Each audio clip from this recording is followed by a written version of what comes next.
Колега Поповски, внимателно ја следев вашата дискусија за овој предлог закон за јазици. Дискусијата ја започнавте со прашањето: дали има потреба да се носи законот за јазици? Колега, со носењето на овој закон, ние ќе бидеме единствена унитарна држава што ќе донесе закон за два службени јазика на целата територија на државата, без затоа да постои реална основа. Оваа двојазичност ќе биде вештачки наметната со закон, а не како што е природно. Овој закон да биде последица на една реалност со која само ќе се официализира јазичната состојба во земјата во моментот. Спомнавте во дискусија дека овој предлог закон е направен на брзина, а јас ќе додадам без ниту едно образложение.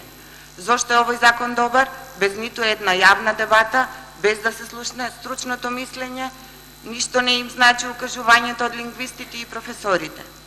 Но од друга страна, запрепастени сме сите од индолентниот однос, од молкот на најрелевантните научни и стручни институции во Република Македонија, меѓу кои дури и Советот за македонски јазик, како советодавно тело на владата, кои не најдоа за потребно да се изјаснат институционално, ниту пак самоиницијативно отворија простор за дебата. Туку напротив, спротивно на тоа, уште полошо, постојат примери за запирање на секој обид за јавна дебата од страна на овие ново именувани стручни советници во владата и во министерствата.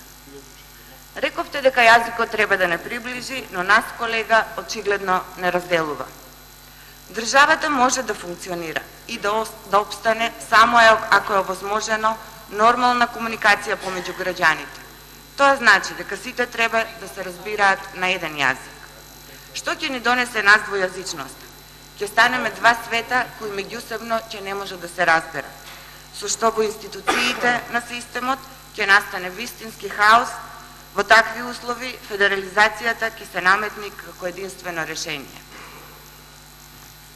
Донесувањето на овој закон е незаконско, противуставно, избрзано решение кое во иднина ќе има далекосежни последици.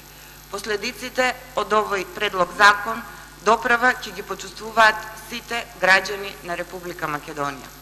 И колега Поповски, за крај би сакала да го слушнам вашето мислење, дали законот ќе доведе до други политички ситуации во Македонија, освен тоа што е целта на овој закон. Ви благодарам.